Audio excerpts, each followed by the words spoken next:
listening to Kingston Community Radio on WGHQ Kingston. On your radio at 920 AM and 92.5 FM, and also online at mykcr.org. Central Hudson reminds you, when you're doing yard work, safety matters. If you use a ladder, be aware of overhead electric lines, including the service wire that runs to your house. Even wooden ladders can conduct electricity with dangerous results. And be very careful if there are electric lines above or near a swimming pool, and you're working with skimmers, brooms, or other long-handled tools. Central Hudson wishes you a safe summer. Long ago, you wouldn't think of galloping on a horse while doing calligraphy, and you wouldn't have attempted to ride your bike while typing a letter. Yet you think you can safely operate a multi-ton vehicle while texting? Behind the wheel is no place to multitask. If you want to BRB, drive now and text later. Lives depend on it. Visit StopTextStopWrecks.org, a message brought to you by the National Highway Traffic Safety Administration, Project Yellow Light, Noise, and the Ad Council. Hi, my name is Jackie Lovezzo. I'm from Lake Katrine, and I support Kingston Community Radio because it is an invaluable resource to the community and its residents. This portion of Kingston Community Radio is brought to you by Ulster Savings Bank. Visit their newest branch, conveniently located at the Ulster Commons Plaza in Lake Katrine. Experience the difference that local community banking offers with the convenience of another great location, easy access, plenty of parking, and a 24-hour ATM. Ulster Savings Bank, invested in community, invested in you. Member FDIC. All right, good morning. Good morning. Good morning. Good morning. Good morning. All Kingston Community Radio fans. Those of you able to get up this early with us, we're happy to see you and talk to you. This is a call-in. We're going to do call-ins today. So the number is 331-9255. You're here with Hugh Reynolds, Mario Catalano, and we've got a couple of guests today. So we're going to have some fun. So the second hour of the show, we're going to talk garbage with the folks from the RRA. We like to know a little bit about where they intend to take our garbage when the landfill closes, what they're doing, what kind of plans they have, if any, and when they're going to get going. So we're going to have an interesting conversation with those folks, and of course then there's some other issues that are going on with the operation. So we'll hope to cover a whole broad range of subjects that every one of us should be interested in, because we don't get rid of this garbage, it's going to be piled up in the streets.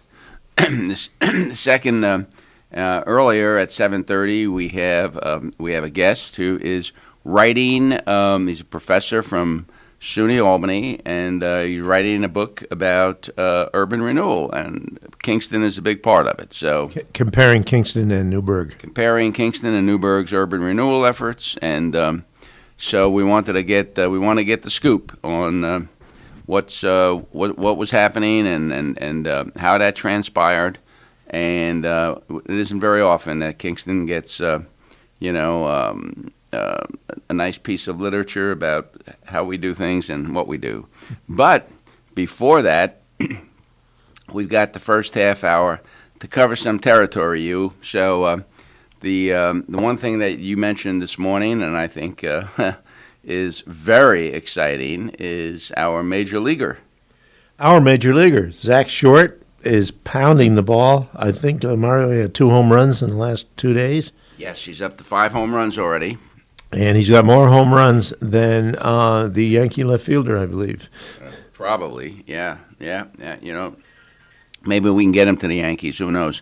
But he's short since the All-Star break. He has started every day at shortstop. Yeah, he's been the everyday shortstop, and that's incredible.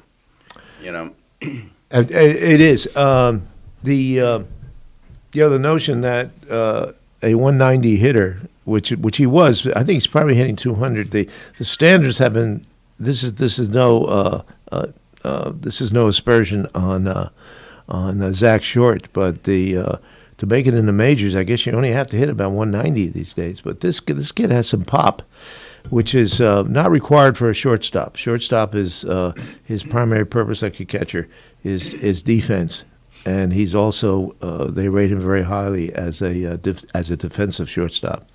Yeah, and here's what's interesting, and I believe the last 30 games, Detroit has the best record in baseball.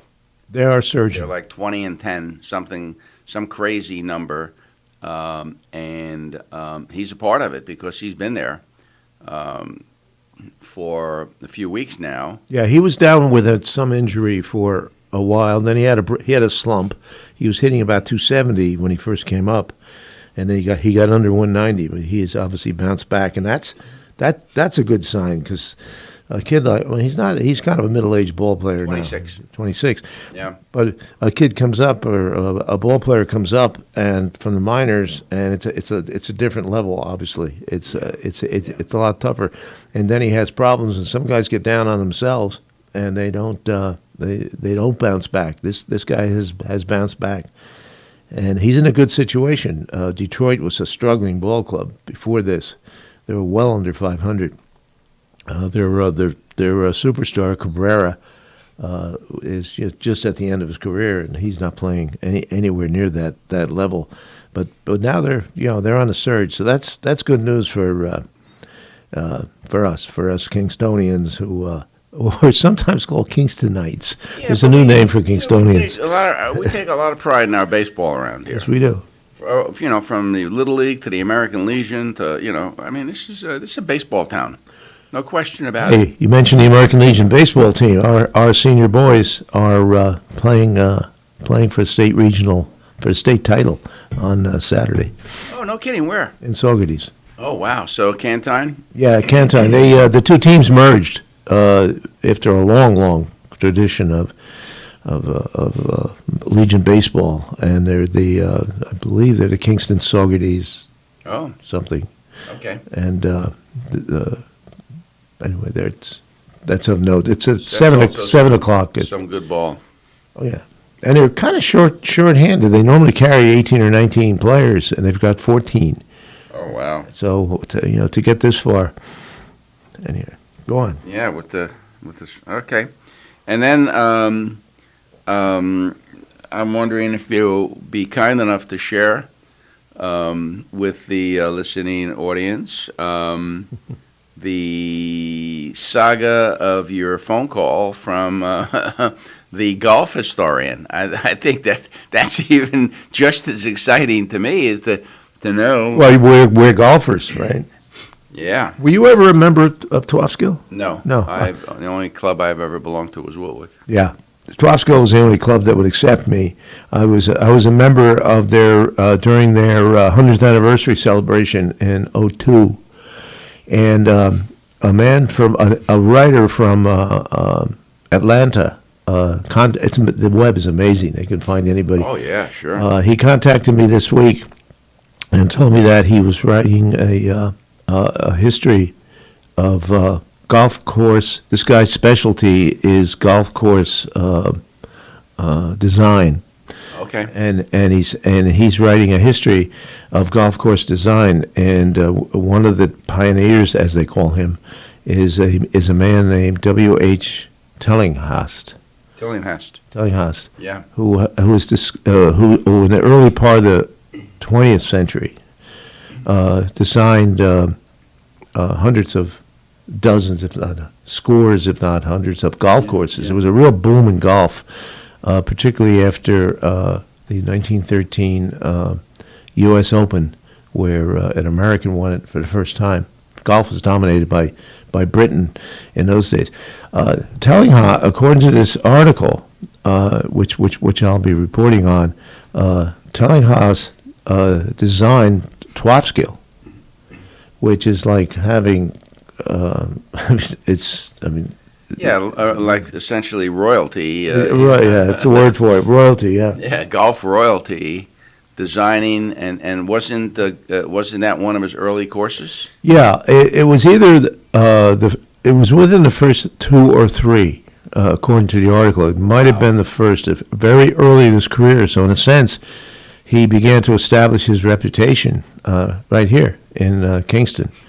And golf in Kingston, according to this article, goes back a long, long way to the 1870s, where they were playing golf in Kingston. One of the things I learned about in this article, as I was a member, I was constantly griping about how punitive the golf course was.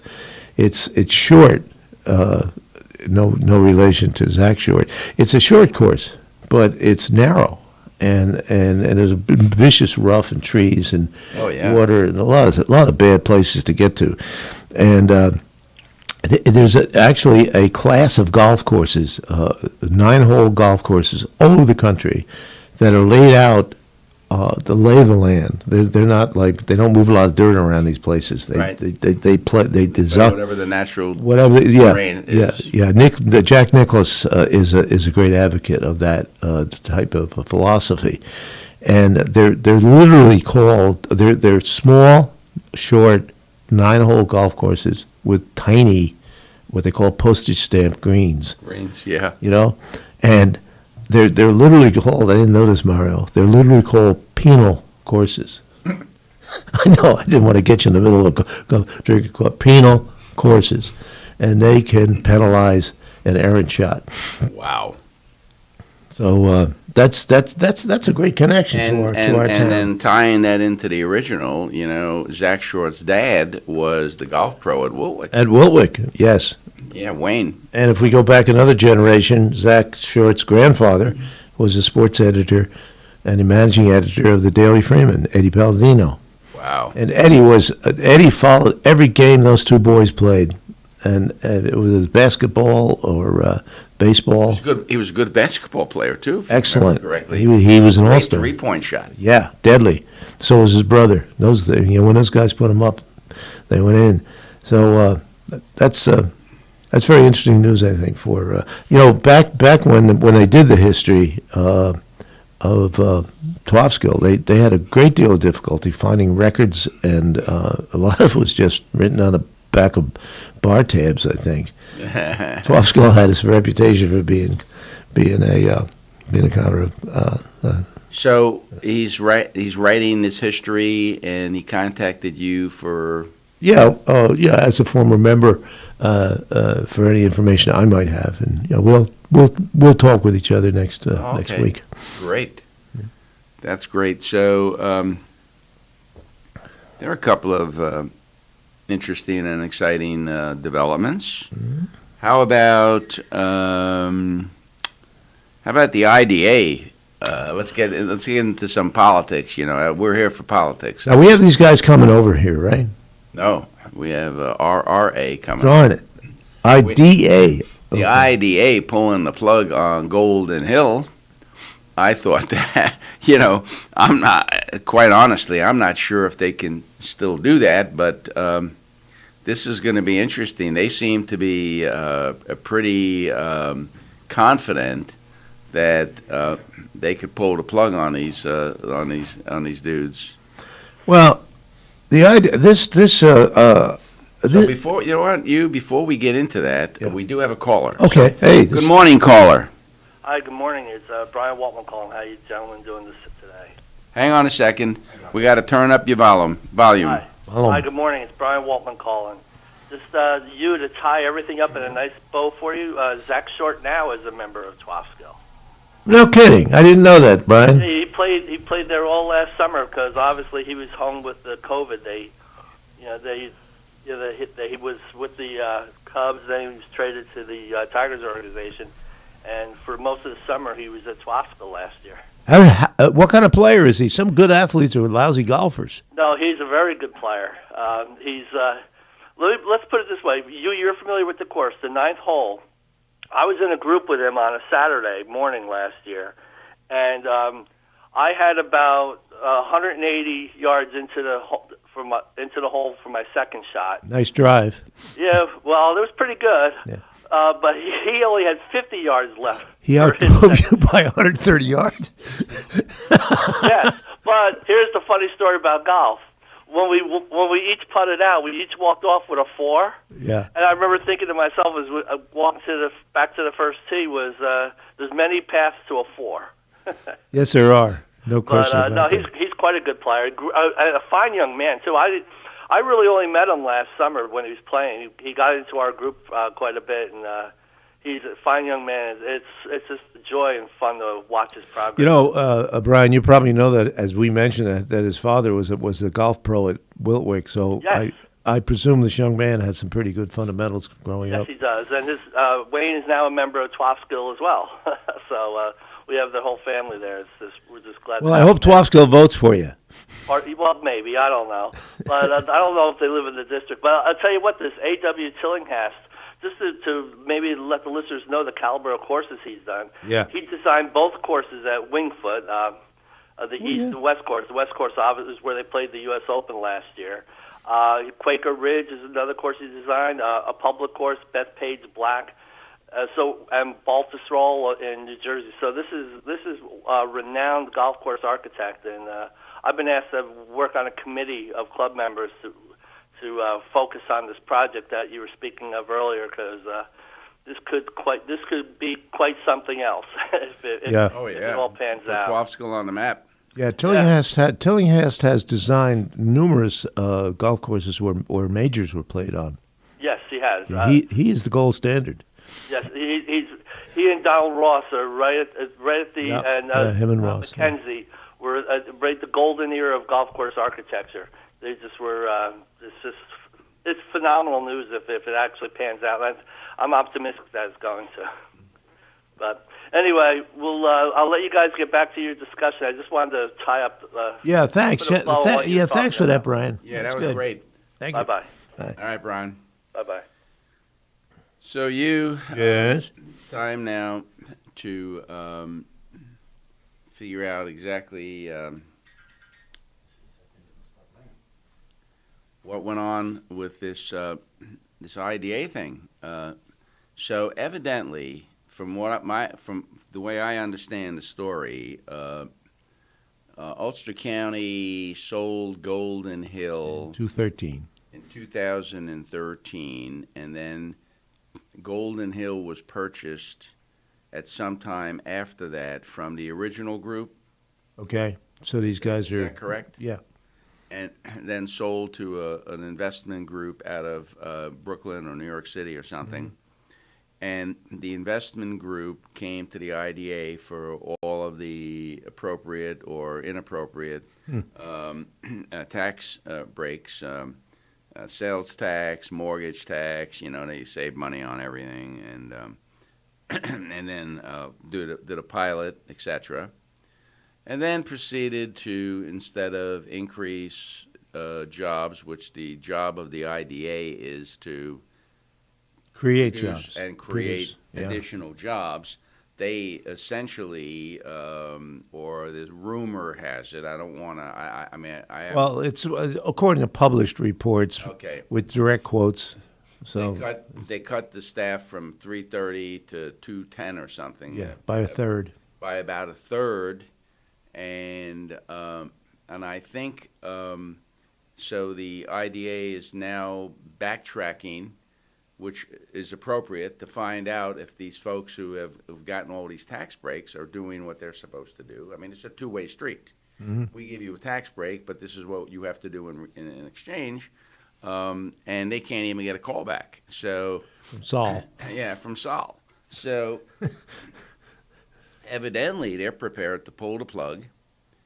And my question is, and this is going to obviously wind up in court, because these folks sound like pros. They're not going to roll over and play dead to the IDA, but this is probably going to wind up in court with them saying that a deal's a deal or whatever, and the IDA saying, no, we have all these clawback provisions and you owe us a ton of money. And now I'm presuming that money goes to the school district and to the city and the county or whatever. It's tax money. Yeah. Yeah. Mm-hmm. So that's going to be. I think this is going to be interesting. This is only from what I can tell, the first round of probably a 15-round championship fight. You know, we're in round one here, where they're filling each other out and throwing a couple of jabs. Well, I would think the ultimate threat is for these developers, these owners, to shut the place down. And there's, 200 or so patients in that building? And yeah, I don't think they're going to walk away from the cash flow. These things are, most of these are cash cows. They produce a lot of revenue, and of course, here the way these nursing homes work is most of these folks are covered by Medicaid. Almost entirely in this one. And Medicaid pays X number of dollars a day per patient, whether you have 3 nurses for that patient or 1 nurse for that patient. So what they, what the business people who are now running these operations try to do is keep the smallest number of staff, keep their expenses to the bare minimum because they can't charge anymore. So what they do is they back out. They say, all right, this is how much revenue we're going to get, and we spend as little as possible, and we get to keep the rest. It's kind of like the Daily Freeman. I think we should regress a bit about this infirmary deal. Sold in 2013 for, I believe, $11 million, which in effect is the county surplus, and that's been rolled over ever since. It's kind of a floating surplus. Yeah. Okay.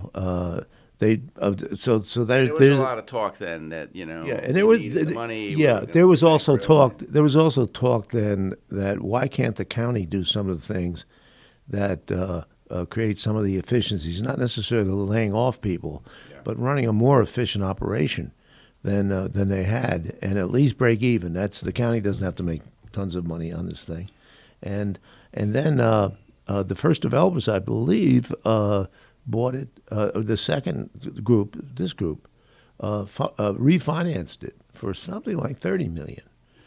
So these bankers, bankers don't hand money out. They're not like government. These are gimlet-eyed, bottom line people. And if they believe, if they said that building was worth buildings were worth $30 million or so, roughly 3 times what the county sold it for, I think you might conclude the county gave it away. With the IDA paying all the taxes. Or forgiving all the taxes. Yeah, I mean, to tie up this whole conversation together, there's this term inside baseball, and I'm not sure exactly what happened when we sold this thing, but either the county got some bad advice on the value, or the folks who were responsible for selling it were not astute enough to realize the full value, or the county was unwilling to do what it had to do to create value, because a lot of times you're in a situation and there are nursing home consultants. Sure. We probably, if we wanted to continue to run it, could have brought in some experts, or turned the management over to professionals and paid. There were a lot of other options. A management company to run the thing, and again, part of the problem, and by way of full disclosure, when I was on the legislature, that was my committee. I ran the infirmary. Now, Catalano's not exaggerating here, but which he does occasionally. Back before the executive, although we had and before the county administrator. Correct. The legislators who were chairs of respective committees, and in Mario's case, the infirmary. I think you spoke to this in one of our walks, that there was a lot of your time taken up, essentially overseeing this operation. I'll tell you how and this again, this was probably part of the problem, but I would get phone calls where the somebody at the infirmary would say they didn't pick up the garbage. Can you get in touch with the company? The refuse hauler. And I'm like, this was like not my job. Well, I mean, I was under the impression that we were the oversight and that, I was call the administrator. Yeah. And, during my term, we did dismiss the administrator. But one of the things that I found out about the infirmary, and which ultimately led to its demise and sale, was the fact that there were so many politically connected people working there. And patients. I don't want to mention any names, but when there was a politician who, a couple of them that were known to, if you wanted to get one of your relatives in the infirmary, you either called this guy or that guy. One was a Republican, one was a Democrat. Both of them elected officials whose specialty was getting people. It was a long line, unless you. Oh yeah. Right till the very. Cut that line. Yeah, right to the very end of a person's life, you had to know somebody, right to the end of your life. Oh yeah, because that was another pain in the neck for me, because I would find notes on my desk. And, we'd go to a legislator meeting, and there would be a little envelope, and there'd be a note in there. And I would say, listen, my uncle's pretty sick. I need to get him in the infirmary. And, I had to take care of it. Of course, these were my fellow legislators who were moving people through the system. So if you were an average Joe, you were online. Yeah. And a lot of times you didn't live long enough to get to the front of the line. So, yeah, the infirmary was an interesting institution because it served many purposes. We were completely overstaffed. Yes. And I told you the story of one of the legislators came to me and told me that he heard rumors that they were stealing, the employees were stealing meat from the infirmary. They were taking the good cuts and they were leaving the hamburger behind for the. So I went to, at the time it was Sheriff LaPaglia. I went to LaPaglia and I said, hey, I don't know, do you have, you got some way to catch these people? And he said, well, the next time there's an opening, let me know and we'll put a deputy in there. So we had an opening in the kitchen for a dishwasher, and one of LaPaglia's people applied for the job, got hired, and we had a sheriff's deputy who was a dishwasher in the infirmary. And it took about 4 or 5 days, and LaPaglia set up a camera outside, and we had a situation where one of the employees was walking out of the kitchen with cases of steak. Cases, two cases, if I remember correctly. It was 2 cases of nice steaks. And so now we had an eyewitness, the dishwasher. We had photographic evidence, and so we took it to the county, to the infirmary administrator, who proceeded to fire the individual who had done this. Unfortunately, there's a procedure for firing somebody according to civil service law, which our administrator was very unfamiliar with. And not only did the person get their job back, but they got it back with pay. And whether or not they got to keep the stakes, I'm not sure. Do I have to give back the stakes? Okay. So, Dave is on the air. oh, Dave is on the air. Dave's on the air. He's your 7:30 guest. That is correct. Good morning, Dave. Morning, Hugh. How are you? Yes. Hello, Dave. This is Hugh. Thanks for getting up, Dave. I know you're not a morning guy, but we are in the morning, and we'd like to talk to you, Dave, about first of all, Dave, could you give a little bit of your background for our listeners? Sure, happy to. Thank you. I'm associate professor of history at University at Albany SUNY, and I'm working with two other historians, Ann Pfau, PFAU, and Stacy Sewell, SEWELL, on a National Endowment for the Humanities funded digital project, a website basically, that'll showcase the history of urban renewal in the Hudson Valley, including Kingston and Newburgh. Wow. Okay. And Dave, this is Mario Catalano. I'm Hugh's morning partner. Morning, Mario. How are you? I was I am a SUNY graduate, SUNY at Buffalo, and I was a history major. So great. I had a right around the time urban renewal was going on in the Hudson Valley. I made a mistake and went to dental school, but I actually wanted to be a history professor, but didn't work out. So, but congratulations. Thank you. Can you tell us now? Is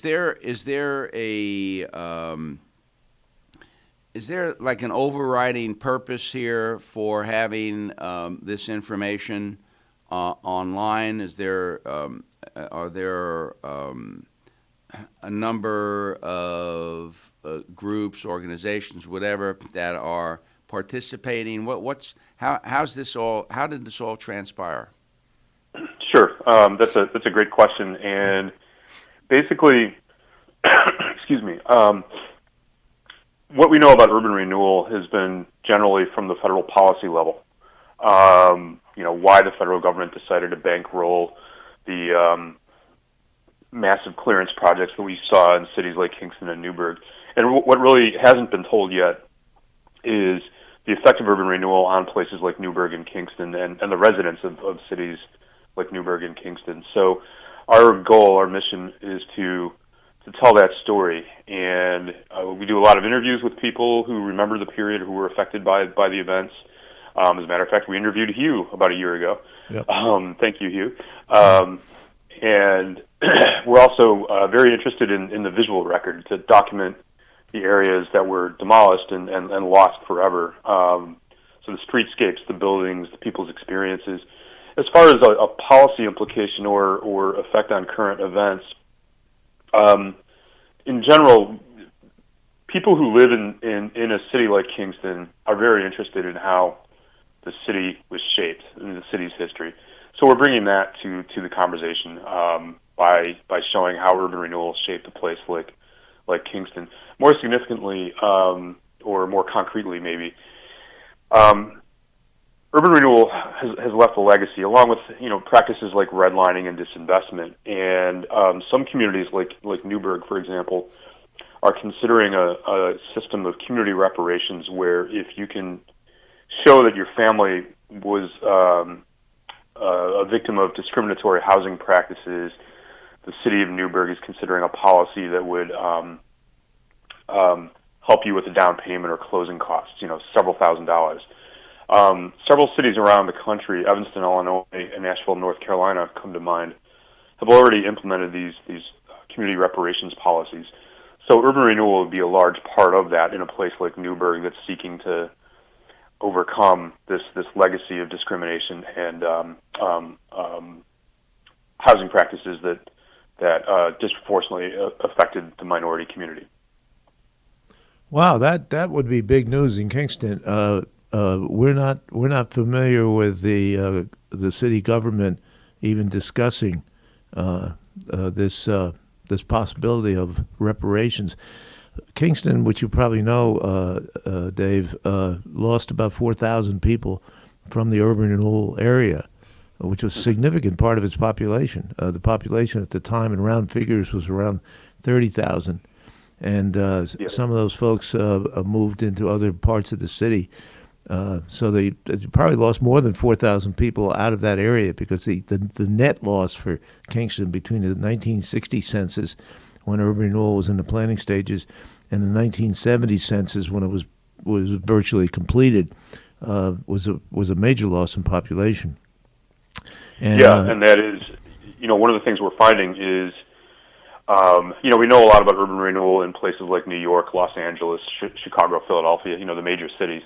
But if you think about the impact on a city like Kingston, urban renewal, we think, had much more of an impact on smaller cities than larger.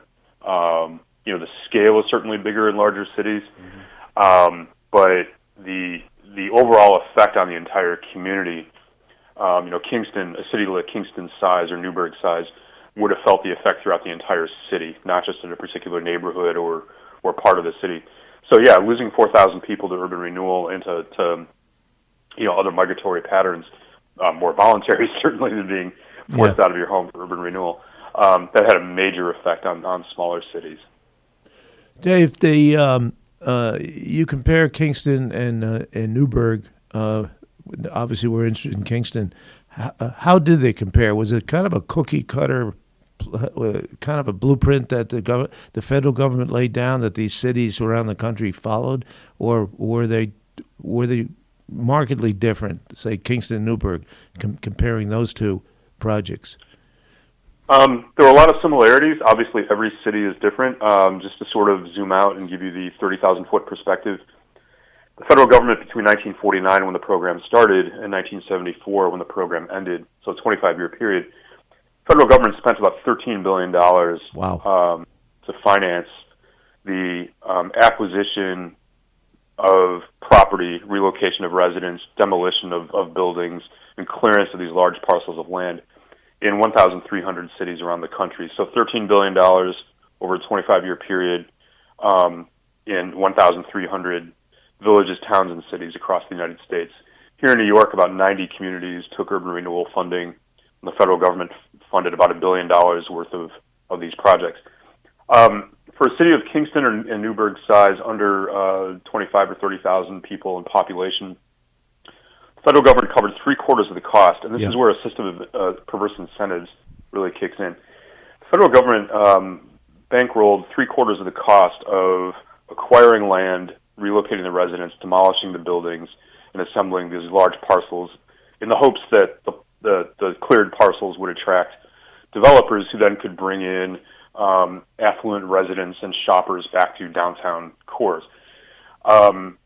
So that's the similarity.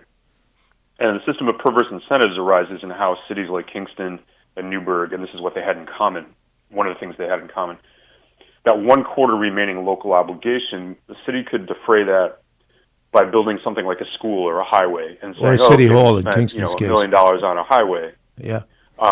In the case of both Kingston and Newburgh, both cities convinced the State Department of Transportation to build what I like to call arterials to nowhere, and those weren't really needed for traffic patterns. And the main purpose of arterials in both cities was to generate enough state income that would be credited to the city's local obligations, so the city of Kingston or the city of Newburgh would not have to pay the federal government a particular sum of cash to defray their local obligation. And that obviously that had, as you indicated earlier, consequences. One of which was this locally. This was called the Road to Nowhere.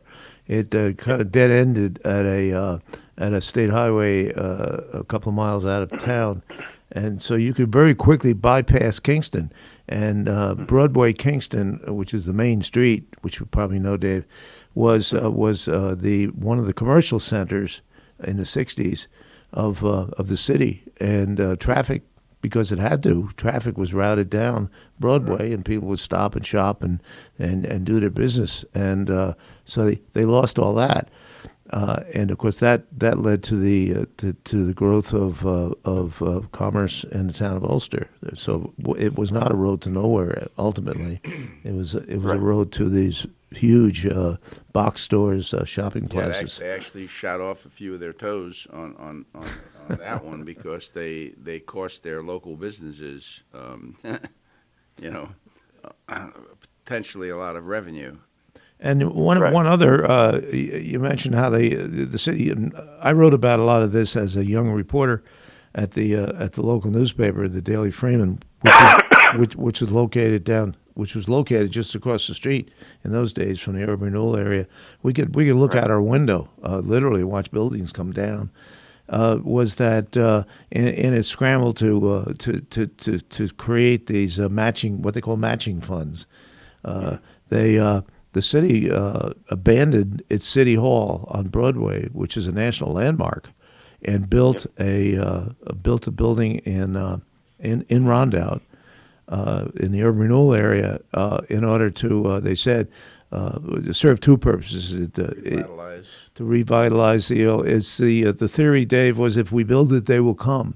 Well, they built it and nobody came for at least 10 years, and it was a very expensive proposition. It was they ultimately had to rebuild or reconstruct almost the old city hall on Broadway to the tune of about $7 or $8 million, and they spent about $2 million on the so-called new city hall in Roundup. But I think the real impact was on, as you indicated, on the people who were displaced, and where they went, and the center of Kingston now, the Midtown, so-called Midtown center of Kingston, which was a fairly stable section of town in the 60s and 70s.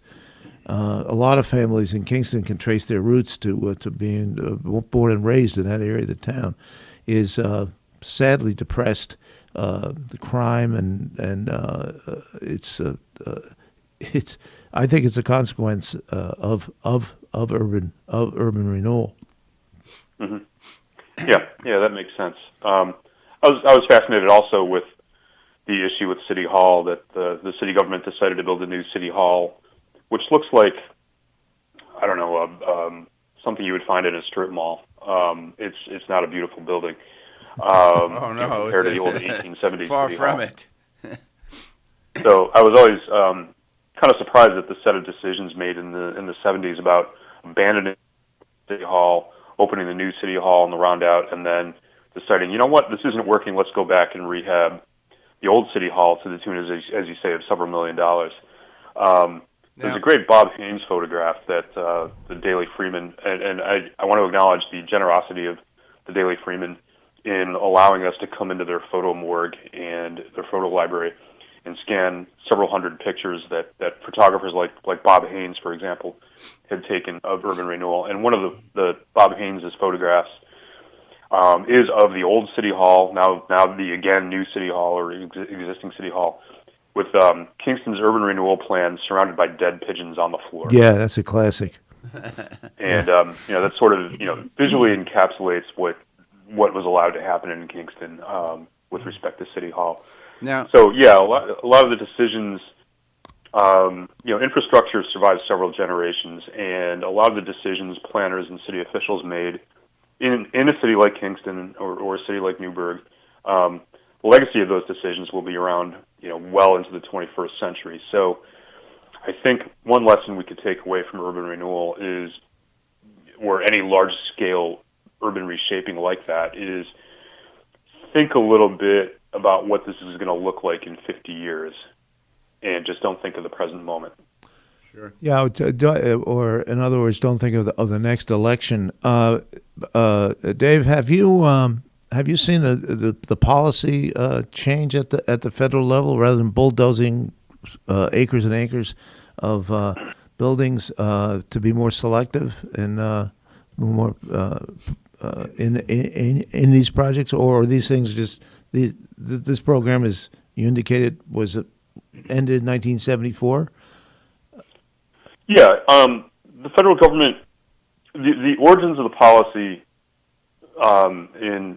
late during it arose during World War II when urban overcrowding was a problem, and a lot of policymakers at the federal and local levels were concerned that once GIs were sent home and demobilized, the housing conditions would be very crowded. So that's sort of where the policy arose.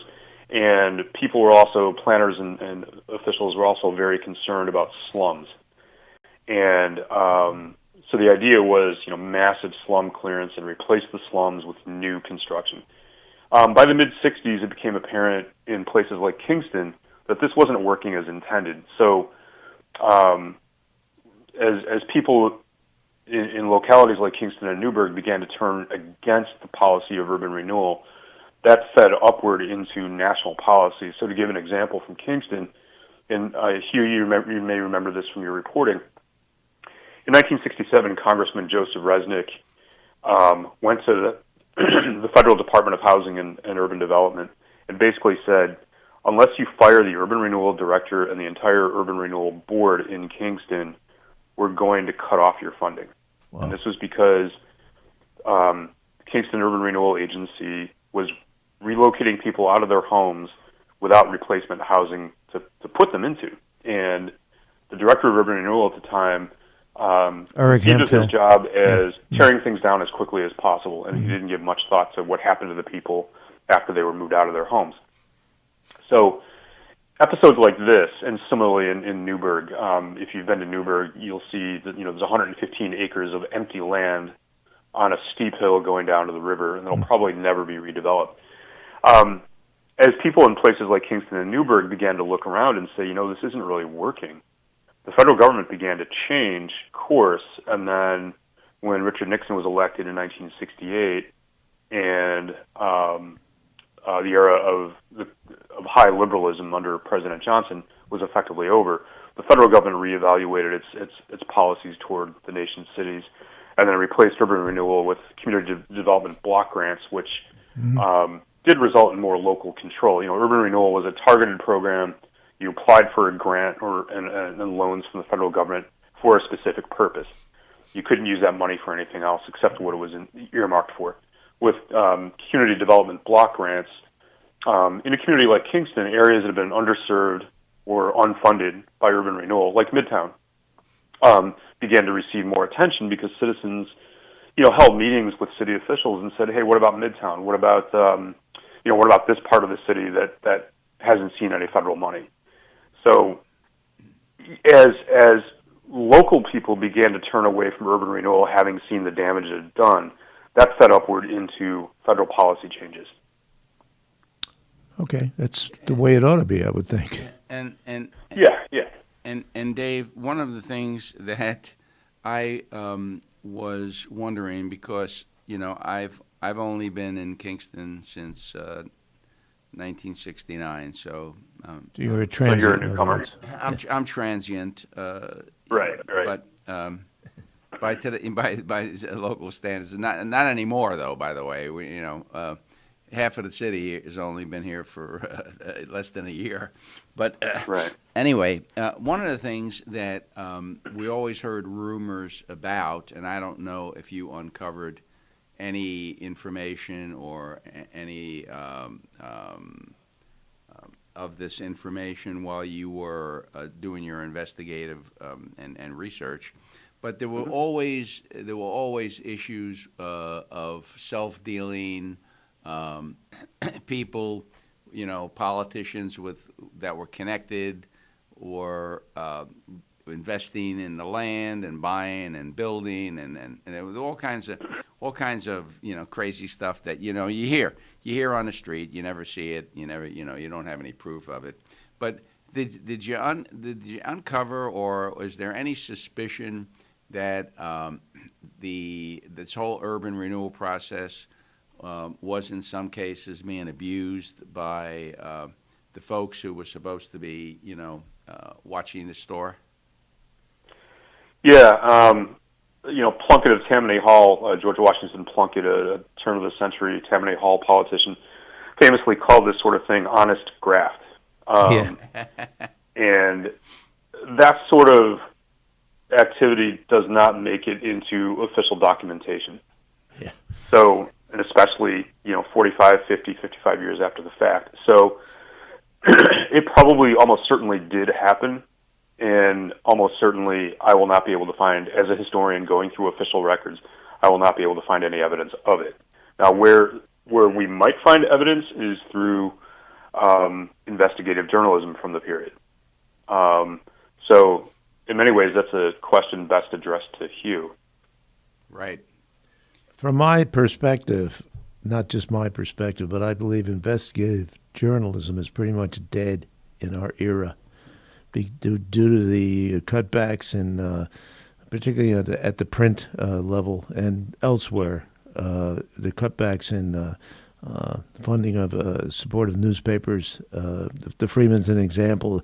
The Freeman has declined, which was a bustling newspaper in the 60s and 70s when I arrived there. The Freeman has declined from probably, in round figures, 30,000 circulation on Sundays to maybe 15, and even worse on weekdays. And up and down the Hudson Valley, this is all around the country. Print journalism is in serious trouble, and the staffs of reporters they had. I was free to roam around and talk to people and look up stuff. And as you indicated, Dave, the guy, if there was graft, it was really, really hard to A, even find it, and then B, document it. I mean, can you imagine some grafter talking to a reporter and say, "Yeah, I took money from the government." Wasn't there a lot of rumor about who owned the land that the new city hall was built on? Was there some dealing going on down there that I recall that was really a big issue? I'm not sure about that, Mario. I think the land legally was owned by the Urban Renewal Agency. Oh, okay. And their job was to assemble these 5-acre parcels. It's a pretty nice sized parcel. Yeah, right. And then market it. So I can't speak to that, but I think if there was graft involved, it was earlier in the process. Yeah. But we don't know. The federal government and the state government both exercised oversight. So, cities determined what they wanted to do with particular urban renewal projects. It was left up to local control. But since this is federal and state money that's bankrolling, 7/8 of the cost in a place like Kingston, there was some oversight by the federal and state governments. Obviously, if the federal government is overseeing 1,300 municipalities, the federal government doesn't have the capacity or ability to make sure that the parcel where the new city hall is going to be doesn't have some sort of influence peddling going on. So even though there was federal and state oversight, that oversight could possibly have dealt with issues like who owned what parcel of land before the city bought it. Dave, from your own research, which you and I talked about, Kingston, in one sense, sort of fixed itself in terms of how it approached urban renewal in its second phase. There were two phases of urban renewal in Kingston. The downtown phase was, bulldozers away.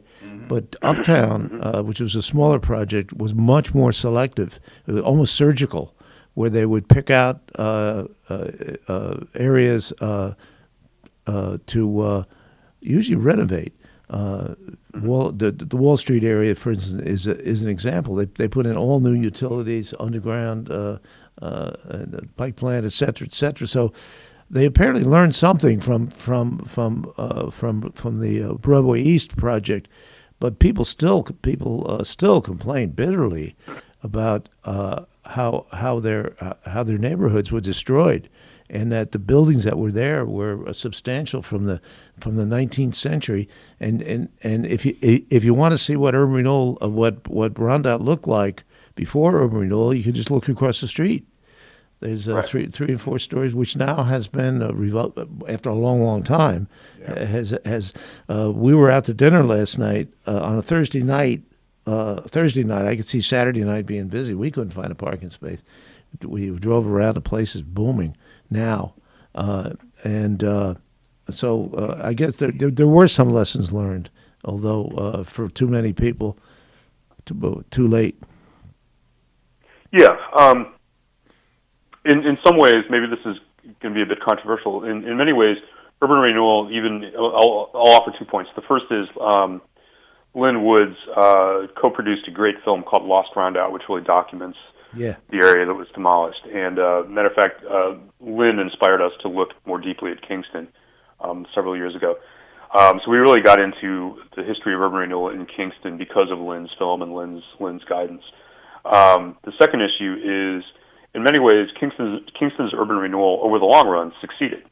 Again, compared to a place like Newburgh where nothing was built on the first urban renewal project land.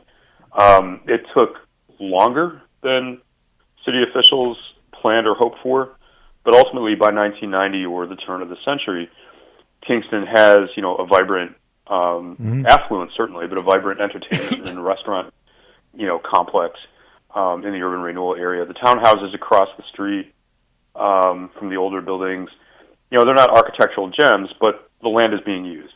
So in many ways, you can look back at Kingston in the long run and say, you know what, this turned out okay in the long run, not the short run necessarily. But in a place like Newburgh, I think we can call that a failure because that land will never be built on, or if it does get built on, it'll be at great expense. So Newburgh would have been better served by just leaving well enough alone. Dave, I don't get to Newburgh very often, but it seemed to me that vacant land on the Hudson River, it's a steep hill, but they built, for generations they built buildings there and occupied them. I would think that developers would take a look at that property and say, this has got a lot of potential. It's on Newburgh Bay, one of the most beautiful areas of the Hudson Valley, and yet, like you say, like you suggest, it may never be developed. After 50 years, nothing's happened. With the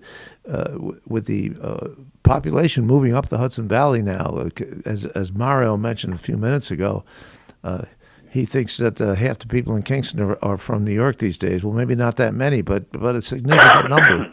And I don't know if they're moving. I know Beacon has been pretty much gentrified. That area has come back, but it's your judgment, and you're something of an expert here now. Is that Newburgh is just kind of hopeless? Is that what you're saying?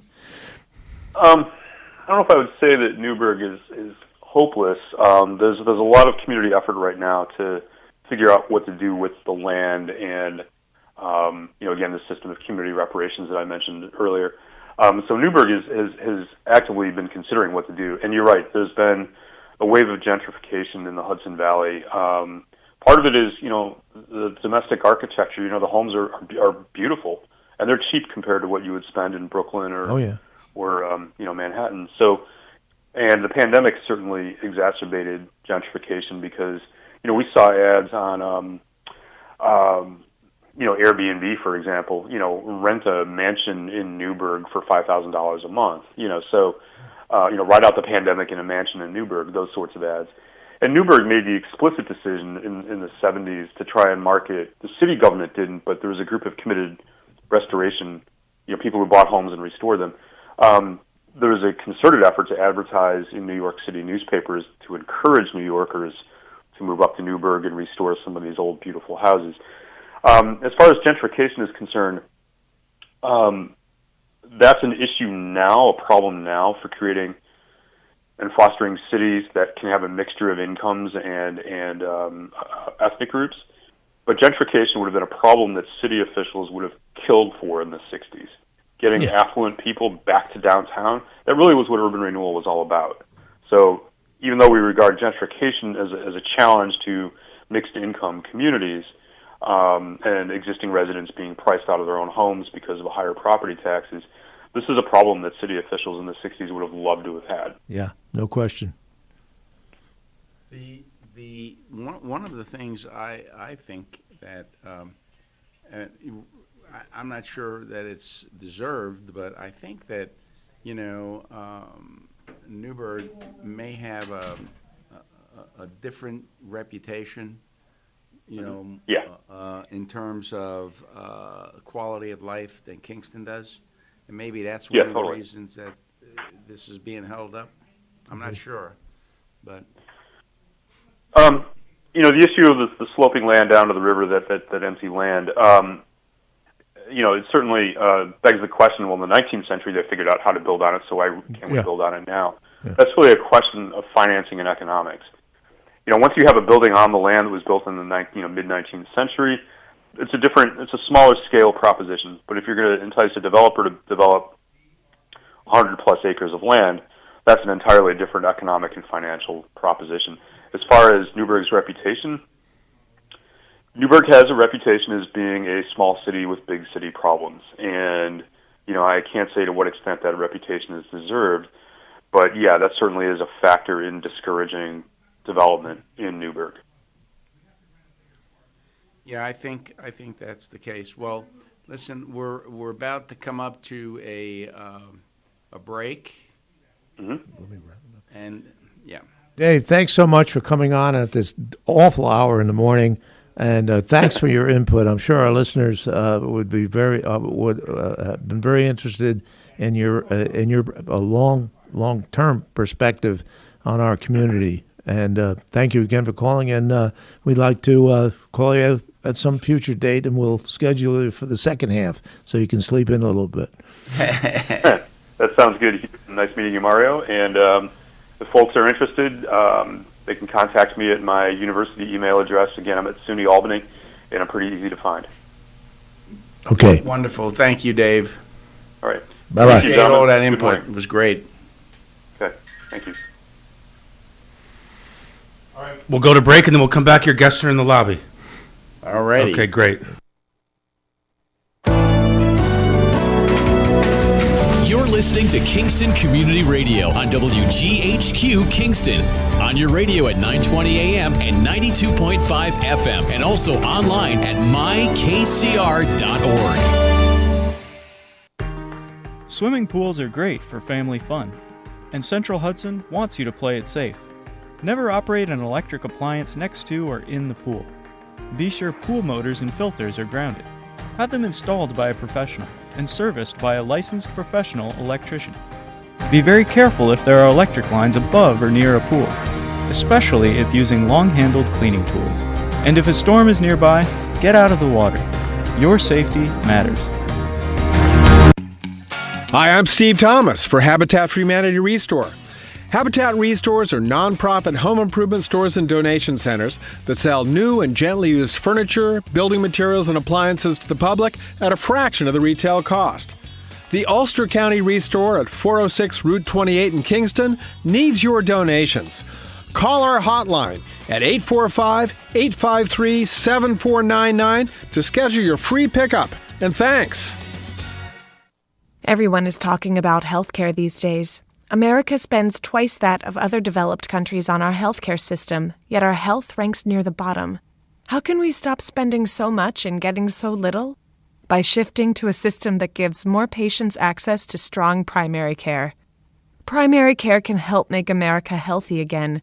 To learn more about the benefits of primary care, visit www.healthisprimary.org. This message is brought to you by America's Family Physicians. Screening exams for breast, lung, or colorectal cancers are necessary to detect and treat disease at its earliest, most curable stage. But you may have some concerns and questions. Answer your questions and ease your fears by visiting radiologyinfo.org. In addition to information on screening and wellness, you'll find more than 200 descriptions of radiologic exams, procedures, and treatments to help you prepare. Get informed and be prepared. Visit radiologyinfo.org, produced by the Radiological Society of North America and the American College of Radiology.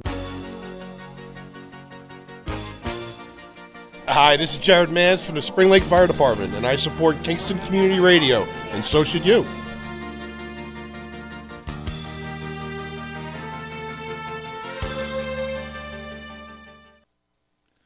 This portion of Kingston Community Radio has been brought to you by the First Savings Bank in Ulster County that still remains local to this day. Ulster Savings Bank, a community bank that's invested in local business, invested in community, invested in you. Ulster Savings Bank, your one-stop resource for everything local. Locations throughout the Hudson Valley and online at ulstersavings.com. Member FDIC. Right, you're on.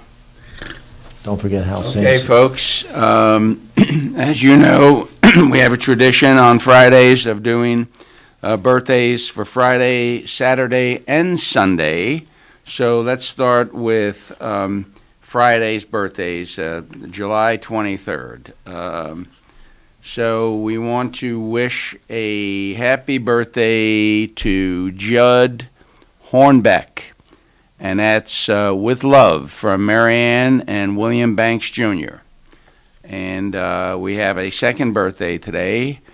Please wish a happy birthday to Emma Daly from your friends at People's Place. We hope you enjoy your special day.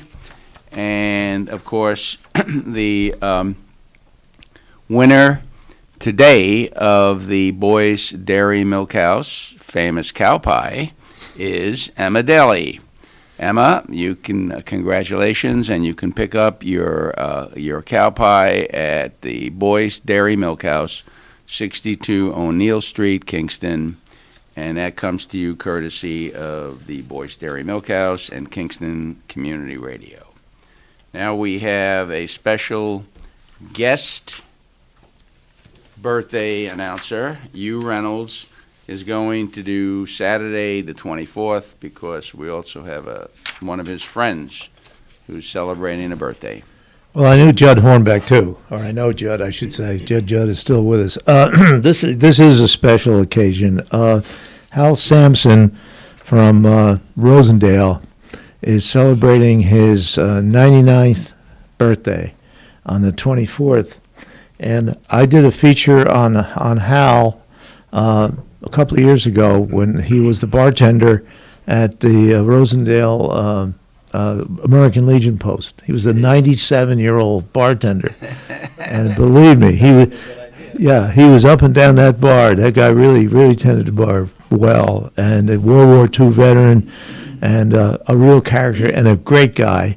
And shortly thereafter, Hal contracted cancer at 97 or 8, and it was pretty serious, and all kinds of procedures, and as often happens with that dreaded disease, and tough as nails, Hal has survived. Now, he's not back behind the taps that I know of yet, but he survived to his 99th birthday, so a personal happy birthday to Hal Sampson of Rosendale. And it says here that he's still going strong and helping to run the senior club. Wow. And Hal, this happy birthday comes to you from your friends at the Rosendale Seniors. And we have a second birthday, wish happy birthday to Janet Solo from your friends at People's Place. We hope you enjoy your special day. Happy birthday to David Toman from your friends at People's Place. These folks at People's Place, they have a lot of friends. I'm one of them. I'm a People's Place volunteer, too.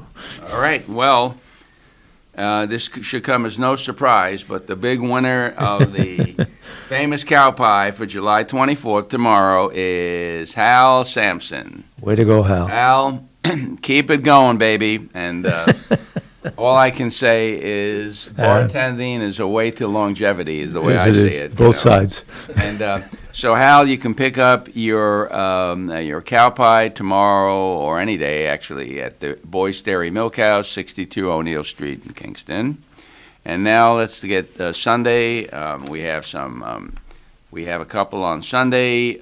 So let's please wish a happy birthday to Santo Harris from your family and friends. And we have a happy birthday to Kathleen. Can you read that name? Furman. Okay. Kathleen Furman, please, if you would print when you send these in, we would love it. And for your friends and many friends, enjoy a good day, Kathleen. And, of course, another happy birthday from the folks at People's Place to their good friend, Patricia Marsh. And the winner of the famous cow pie for Sunday is Kathleen Furman. Somebody printed that for me. I thought so, yeah. And that comes to you again courtesy of the Boys Dairy Milkhouse, Kingston Community Radio. You can pick it up at 62 O'Neill Street in Kingston. All right, why don't you give the phone number? Happy birthday to all. So we're about to start our next segment. And today we've invited a couple of folks from the Resource Recovery Agency to join us. We will let them introduce themselves in a second, but we are available for calls. 331-9255. 331-9255. If you have any questions during the course of the next hour. So there's you and I have been extremely concerned about what's going to happen as we move forward with our solid waste situation here in Ulster County, because right now we cart our refuse to a landfill that's still operating near Syracuse. However, I think we've been notified that landfill's kind of on life support. It's not going to be around much longer, and the folks at the RRA, we're told, have been working very diligently to try and come up with some solutions and for what we're going to do. And we also have with us a guest who handles the sustainability aspect of life at the RRA. So why don't you folks introduce yourselves and tell the folks that are listening what you do and what kind of specifically what your jobs are, and then we can get into some of the issues that we previously. Yeah. So my name's Timothy DeGraff. I'm the executive director and the controller at the Resource Recovery Agency. I've been there since January of 2007. I guess we'll wait to get into it, but Angie and I both have quite a bit to say on that. And I think part of it is and that's why, and thank you for inviting us to be on today, because a lot of our information and our side of things and what's going on does not get out there. And we've been talking recently, especially in the past couple of weeks, that we need to figure out a way to communicate more with the general public, communicate more with the legislature, the town of Ulster, who hosts our composting facility and the transfer station. Supervisor Quigley actually invited us to a board meeting last week to answer questions and be addressed by the town board there, and we went there on Thursday and did that. And I had gotten a phone call actually the next day from Councilman Van Cleek, thanking us again for showing up, because I always felt like they were closed off on the topic, and the community didn't feel like they had a say as to what was going on, and the RRA just did whatever it wanted without listening. So that's really important for us to be able to start communicating better and to make sure that we get our message and what we're doing out there, and just to provide information as well. And Angie does a fabulous job, along with our recycling educator, Melinda France, especially since she came on board. They have so much educational material, and they've done so much and so many programs, and she's going to speak about what she's been doing this July for Plastic Free July. So I think that message and our message and just communicating is going to be very, very important, especially going forward. Tim, were you a financial officer before you were promoted? Correct. Yep. So your basic training is in finance. Yes, I spent 5 years at a CPA firm when I got out of college. I worked for Sickler, Torch Allen, and Churchill. You are a CPA? Yes, I am a CPA. I worked out of the Hudson office, but they do have a Lake Katrina office as well. And I did all aspects of tax, audits. I audited school districts, insurance companies, towns, villages, so all municipalities. Preparing financial statements, I ran audits. I was an in-charge auditor as well. So I have a lot of experience on that side.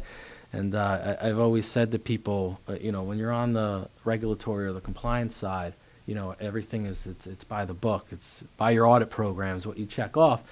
And then when I went to the other side, I was like, oh, now I know why some of the clients would get upset with me when I would write this stuff up. Because sometimes in business, right, stuff just happens, you know, and you can't just follow by the book. You got to adapt from day to day at times. So. Okay, thank you. And this young lady. Well, good morning, and thank you so much for having us on the show. My name's Angelina Pioni. I'm the Director of Sustainability at UCRA, which is a really fun job and opportunity to help work with the agency, with the board, with the public to bring environmental sustainability to the way that we manage waste. Prior to being the Director of Sustainability, I was the recycling coordinator for about 2.5 years at the agency, in a similar role in promoting recycling and composting programs to the general public, to municipalities, to waste haulers, you know, encouraging recycling compliance, as everyone is required to recycle in Ulster County, but also promoting, you know, recycling education in our school system, in working with other community groups. I get involved in a lot of special recycling programs, like we have a household hazardous waste collection program that we offer throughout the year for toxic chemicals and things that shouldn't be discarded. So really just promoting that ethos of environmental sustainability in the way that we manage waste and looking out into the future. As you said, the future of solid waste is a really exciting horizon. It's very innovative with all the different types of recycling programs that are available and out there. And so that's part of my job to assist the agency with researching some of those things and looking at what might be feasible for us here in Ulster County. So one of the things that always confuses me is we recycle. I've got one of these massive waste management yellow and green cans or whatever, and they pick it up every 2 weeks. And this week, I mean, we had to put some of it in my neighbors who were on vacation because we can't even get all the stuff in there. But what happens to that? I mean, I got newspapers in there. I've got bottles in there, cans. I mean, everything under the sun's in that can. How do you? What? Can you just describe briefly what happens to that stuff? Absolutely, it's fascinating how much technology goes into sorting and preparing those containers for recycling in end markets. So what you're describing is called single stream recycling, where everything is going in the same container. And when that gets to a recycling center, we sometimes call them a materials recovery facility or a MRF. What happens is all of that material has to be then sorted. It's almost like when you're in the kitchen and you bake a cookie and you put all the ingredients together, right? So recycling is all about taking the cookie back apart again, taking the chocolate chips out, taking the eggs out, taking the milk out. So it sounds very complicated, and it certainly is. So that material will go through a network of conveyors and gears and machinery that's going to assist with separating that. So metal. That's all automated? Most of it's automated. Certain metals will be pulled out with magnets or eddy current separators. Glass will be broken on a vibrating plate, so it gets crushed and then diverted from that stream. And then in single stream, they have what's called optical sorters, which are really fascinating pieces of equipment. They actually shoot a laser beam down at the containers as they're going down the line, and the laser can measure the amount of light that's absorbed by the plastic. And so in that way, they're able to tell which plastics are which, and they use air vents to then push them in different categories. So they can separate absolutely every single type of container that way. It's really fascinating. So once all that material is separated, it gets consolidated into bales or big bricks, or think of them as giant Lego blocks, right?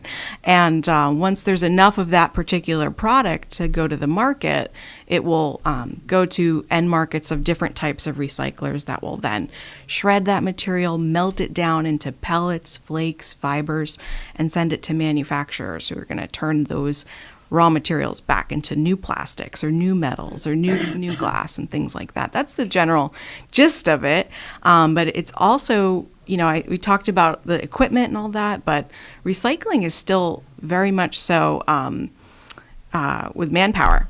right? A workforce. There's also, even in single stream recycling centers, real people that are sorting through that material. They remove trash out of the recycling, as people recycle a lot of crazy things in their bin, and help that process along. So even though there's a lot of equipment involved, real sanitation workers still assist with sorting the These would be recycling. considered green jobs. Absolutely. And in fact, there's over 100,000 jobs in recycling in the United States. So it's a very huge industry.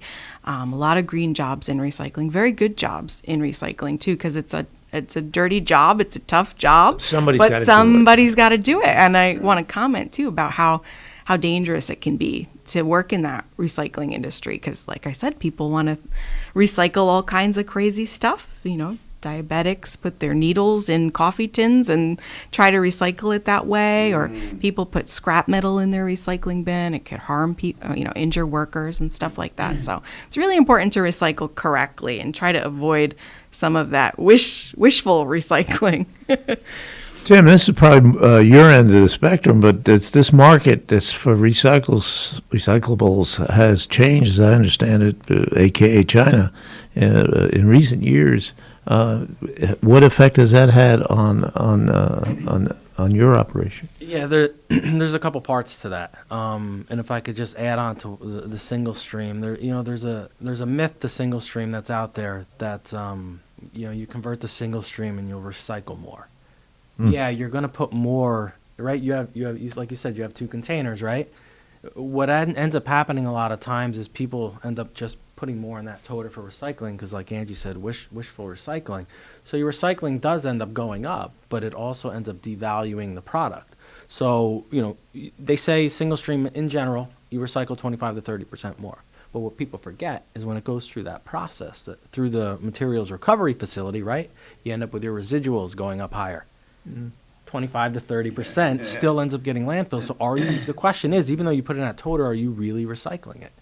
So what's single stream recycling really about? It's not about recycling. It was about the haulers, saving money where they say where the rubber meets the road. Literally. So going back to China, right? Ultimately, China ended up being able to create their own infrastructure from a recycling standpoint, more of like vertical integration, right, on a supply chain. They were tired of us sending their trash, which is what single stream has ultimately become. And so even from a financial standpoint, right, you have profit margins. So on the garbage side, you would pay to get rid of it on a tipping fee, but then you would get rid of it cheaper, and that creates your margin. But on the recycling side, it used to be the other way around, right? If you were a market, you'd buy it and you'd resell it at a higher amount to create that margin. When all the stuff went down with China, we like to pay attention to waste management. They're number one for a reason in the world. They know what they're doing. They're very smart. They never stopped single stream recycling. It's interesting because it's going to cost us, at the time, 60, 70, reached over $100 a ton to get rid of it down at the Beacon facility where we used to send it. How are they still doing this? We know why they're still doing it. They've turned that profit margin mechanism, right, into the same trash mechanism. Now they're getting paid tip fees for the single stream recycling and getting rid of it cheaper. So that's on the the business side. That's how. How does it affect you though, Tim? How did it affect us? We made the decision to not accept single stream anymore. That was 2 or 3 years ago now, and the biggest effect ended up being on the city of Kingston, who was doing single stream at the time, and we had to convert them back to dual stream.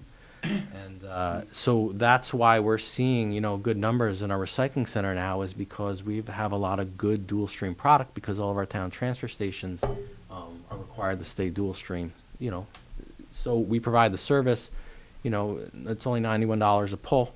We've had some of the towns try and go out to bid, and like the lowest for a pull was like $350 a pull. Yeah. So we save them a lot of money on that end, but we also need to make that up somewhere. So keeping them dual stream is the way that we do it.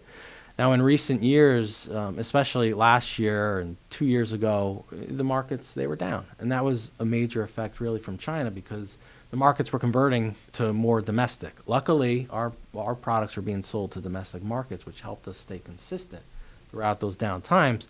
But with COVID and everything opening back up now, that's why you're seeing the market be what we call scary high, because the plastic market's like natural. I believe the last quote we got for natural was $1.09 a pound. You're talking about something that usually we've always seen ranging between 40 cents a pound. Wow, that's a big increase. It's like Huge. you said, it's scary high because, right, you look at any market, you look at the graphs, they all go like this. Yeah.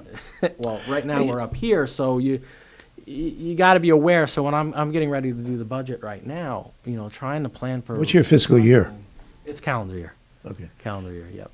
So when you're trying to do the budget and plan for this, it's just a moving target. There's too many variables because you're talking about each different product, right? There's different variables for each different product as well. Everybody was buying out all the toilet paper last year. Yeah. We, our director of operations and compliance, I remember sitting in his office when all that was going on, and we were just talking about like everybody else. Did you get toilet paper yesterday? No, I couldn't get it. They were sold out. And we were just chatting about it a lot, and we were like, you know what? The paper markets are going to improve. Because we were dealing, when I did the budget last year, I thought we were going to be paying to get rid of paper. Oh. I budgeted this recycling disposal this year. It hasn't happened. It went the other direction because ultimately paper ended up going up because of COVID. Tim, we have a lot of areas we want to cover, but I just want to ask one last quick question regarding recycling. What impact has the county's ban on plastic bags and knives and forks and things like that had on your flow of material? Has it been noticeable? It's been in effect for 2-3 years now. Maybe Angelina. Maybe Angie's better from my end as far as from a financial standpoint. I don't know that it's going to have an effect. And probably what Angie. Yeah, from a material point of view, those items are very, very lightweight. It doesn't represent a lot of material that passes through the facility, but that doesn't mean that there aren't incredible benefits to those pieces of policy. We mentioned plastic bags. When people put plastic bags in their recycling bin, we call them tanglers. Things like bags, garden hoses, coat hangers, they get jumbled all up in all of this equipment that I was talking about and can cause more injuries. It wastes time, it wastes money, and it ruins the value of the recyclables that end up getting sorted at the end. Same thing with plastic forks and straws and cutlery. Those are really small items that don't make their way through the entire recycling process. So we always like to say if it's smaller than a tennis ball, you shouldn't put it in your recycling bin because it's going to jam the gears, jam the conveyors, and not actually get captured through the system. So that's wonderful from a process standpoint, but I think it also sends a message to our community members that a lot of this single-use disposable plastic in our lives can really be avoided, and it can be really easily avoided. So I think the benefit is really holistic on the way that businesses think about food service, the way that consumers think about buying and choosing different products, and all the reusable stuff that we could use that would reduce the amount of trash that we're making. So I think that it has a lot of benefits to it, but from a material standpoint, it's not a lot of volume that we're talking about. Kat, I got a question. If I may expand too, as we were talking about dual stream, and some of your listeners might not know what that means. So at UCRA, we process dual stream recycling, which means that there's two or more streams. The cardboard and the paper products, the fiber, is kept totally separate than the commingled containers, which are your plastic, glass, and your metal. So by separating the fiber from those 3D containers, it actually results in a much higher quality product, right? Because you're not getting your wet cat food cans slapped on your newspaper, and then the value of the newspaper is lower. And you can also really zoom in on certain containers or certain shapes or certain plastics that are very highly recyclable, and focus on that going back to a simple message about recycling. If it's a bottle, a jug, a jar, those are the shapes that we want to be recycling. So I think it's easier for consumers to understand that, rather than in single stream where you say, oh, put everything in the bin. People really want to put everything in the bin, and that's where we get into that wish cycling. So garden hoses, butcher knives, children's toys, coat hangers. Those are all not the shapes that we should be recycling. Again, if it's a bottle, a jar, a jug, those are the shapes that we should recycle as much as possible. Tim, I'd like to get into, for the listeners' edification, the governance of the RRA. Can I just give the phone number? Yeah, go ahead. Yeah, so folks, if anybody wants or has any questions for Tim or Andy, just give us a call here at 331-9255. We're taking questions if you've got them. We've got answers. The agency was set up, I believe, in in 92? December 1986 is when Okay, the I'm off by legislature passed a few years, yeah. It's governed by a board of directors, which is appointed by the county legislature. Correct. It's the way it's technically set up is whoever the chair of the legislature gets 4 appointments, and then the minority party is supposed to get 1. Wow. It's sometimes you're chasing your tail, right? If the majority changes, Yeah. or the chair changes, but that's how it's set up. I was not aware of that. Yes. And do those appointments have to be approved by the full legislature, or? Yes. So the legislature ultimately. Yes. Yep. And what is their what is the legislature? We're getting into some of the politics here, but what is the legislature's responsibility in terms of oversight? Do they just appoint people? What's it? 7 people on your board? 5. 5 people. Those 5 members. They just, okay, you're in charge. See you next year, or see you when there's a vacancy.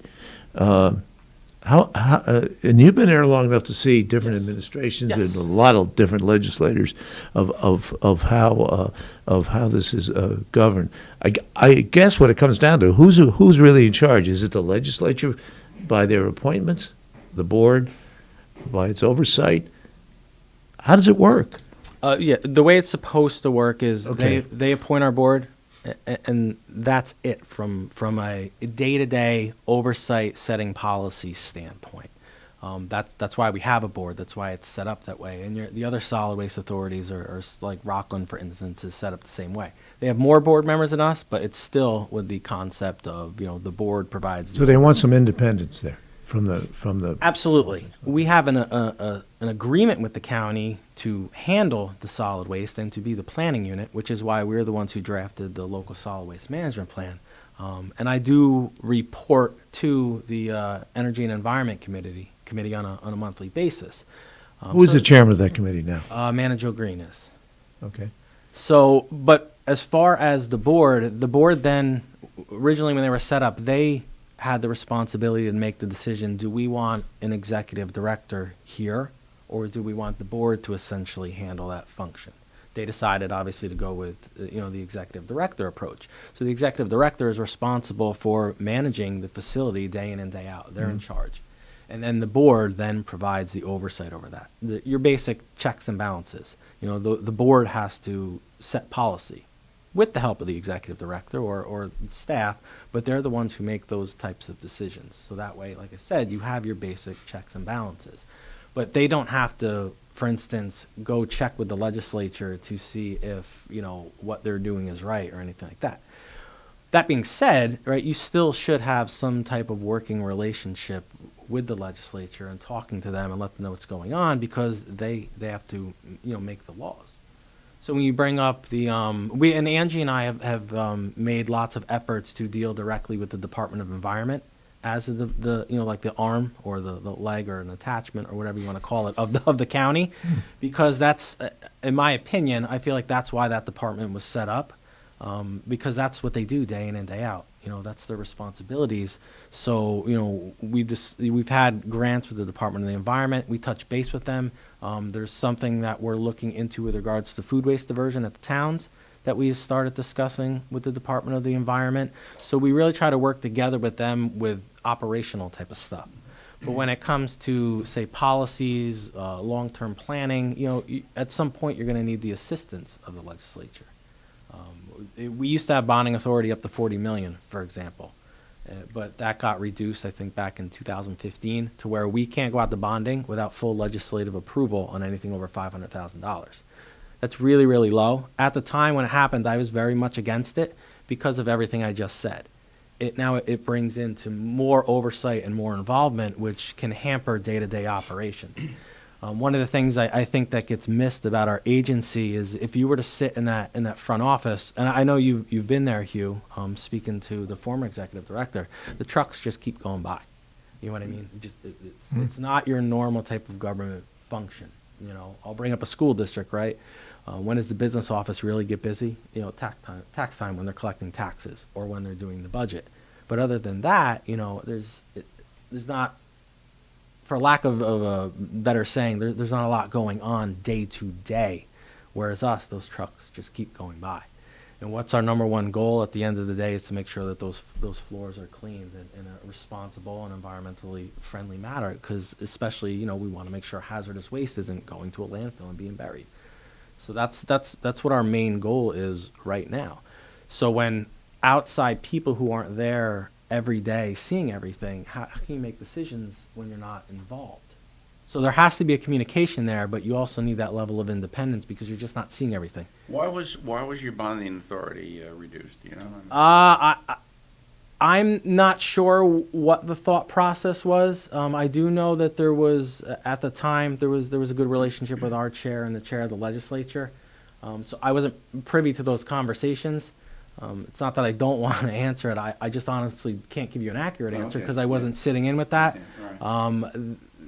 I know there was some concerns at that time about forcing us to convert our MRF to a single stream facility, and I think there was support to not do that, and they worked something out so that the legislature would have.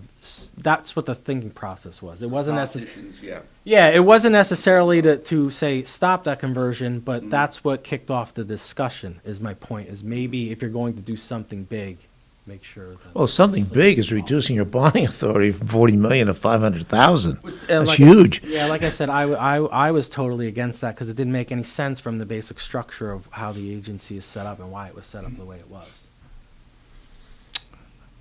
Okay, let's talk about, as Mario indicated, down the road. It's been said, and I can't recall where I read this, that New York State will never, ever allow anybody, Ulster, Dutchess, Rockland, anybody locate a new landfill in this state of New York. And so all this talk and studies and Charlie Landy came up with I don't know how many spots. I thought he'd be in my backyard after a while, but they were large. Carries his maps around with him. Yeah, Charlie's Charlie. But I mean, these are large parcels, and they were generally rural, and from 1,000 feet in the air, it probably looked okay on paper. Now I understand you're down to 2 maybe in Warsing. Yeah, a little more backstory to that. So.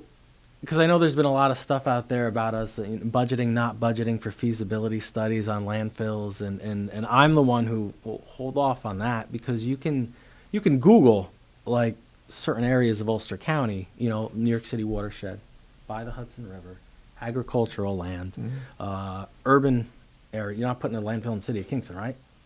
So urban areas, environmental justice areas. When you take all those maps. Excuse me, what is an environmental justice area? The concept behind that is trying to essentially, no pun intended, dumping something onto a less fortunate area. It's called a host community. Well, that's what I was getting to. In order to to get that across, you basically.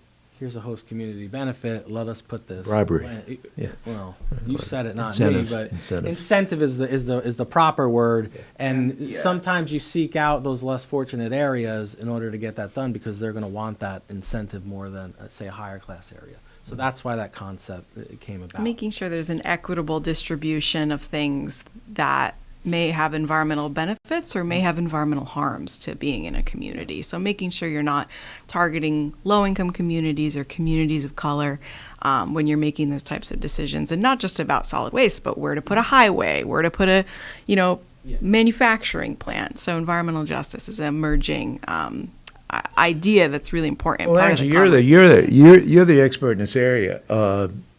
my understanding is that these new landfills, what few that are being established, are quite a bit different than the old town dumps. Yes, absolutely. So when people hear that word landfill, they think of the landfills of yesteryear, the dumps that were just open pits that people would bring their trash in.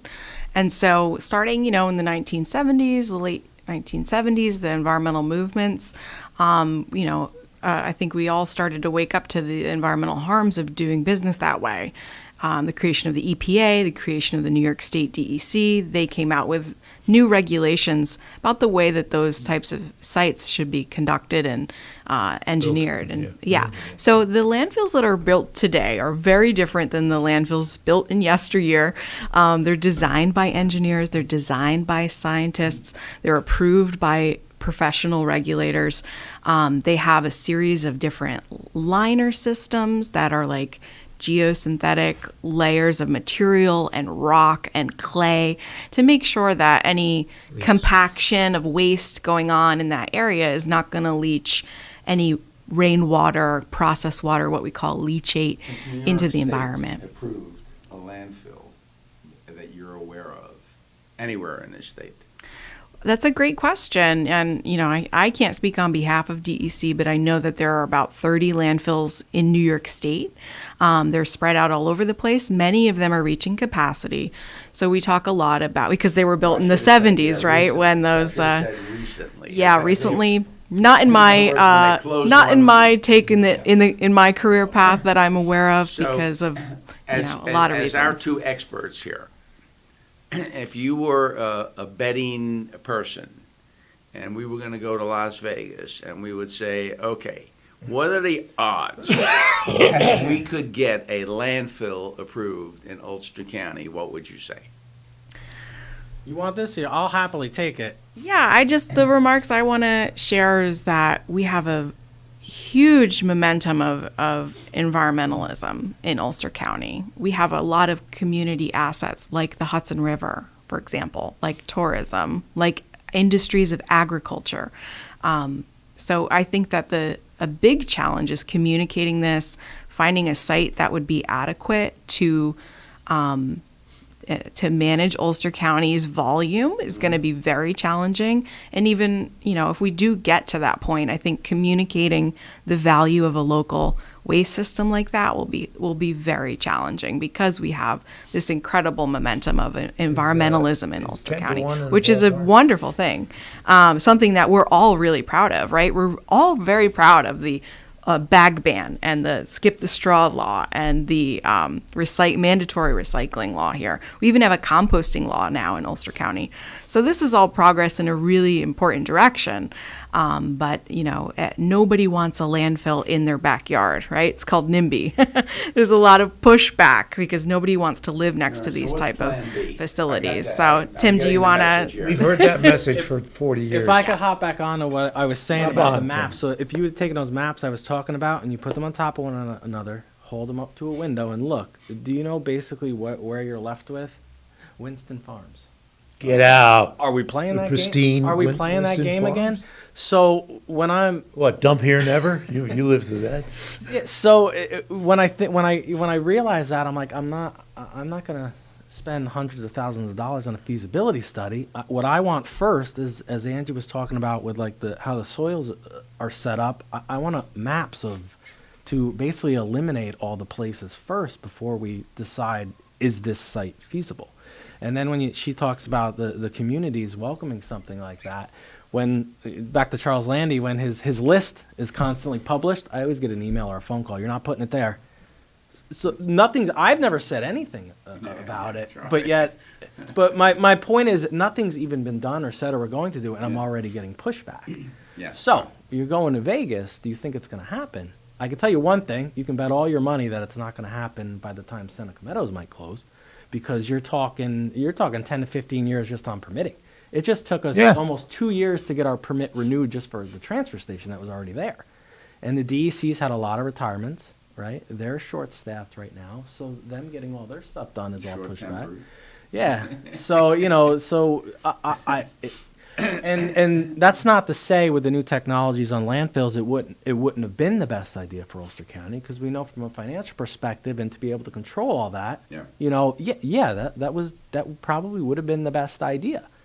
But I just don't think it's something that's going to happen here. Yeah. And that's just reality. So I know from visiting in Europe that they seem to be very fond of burn plants. They actually convert them into electricity. They're very environmentally friendly. They scrub them. Nothing gets into the air, or very little gets. I mean, they're years ahead of us. In I think, in terms. I mean, of course, when you visit, I mean, the houses are one on top of the other. You go to Rome, they're still working off of Roman aqueducts, for crying out loud, in some places where they're getting, I laugh when you're saying this, because what was it, like a month ago? I went into Angie's office and I plopped down. I basically said what you're saying. And I said, Ange, why aren't we doing all the stuff they're doing over in Europe? And I'll let you answer the question. You answered it to me. Yeah, it's a keen observation that Europe is way ahead with recycling, the way that they manage waste. What you're describing, waste to energy, there's a lot of different types of technologies. It's not all incineration. People think of a burn plant, they think smokestacks. Again, people have this idea of what these waste management systems look like, and it's because we're all really traumatized from the way things used to be done.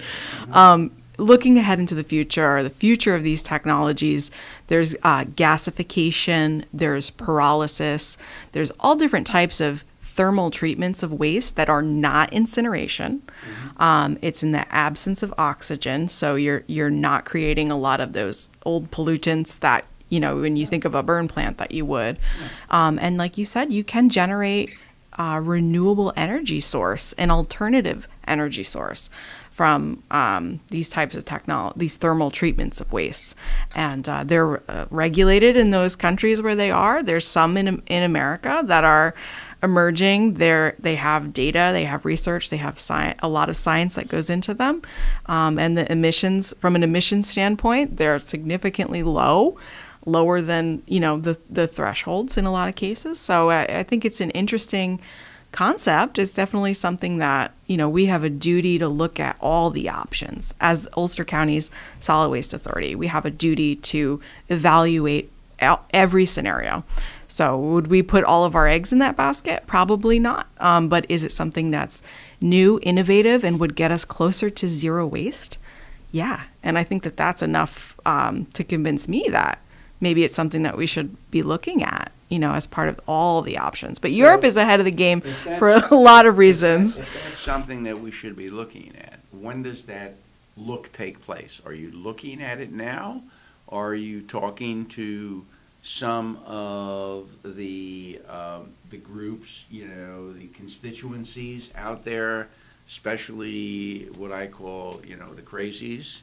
Are you getting the weird science? Yes. So that's our duty, really. As fringe is better than crazy. They make the most noise and then have no solutions. As we're setting out on a new 10-year planning horizon for the future of solid waste, we really got a 4 or 5 year horizon, don't you? We have to look at all these options, and we had a presentation to our board of directors just this spring by one organization, one company.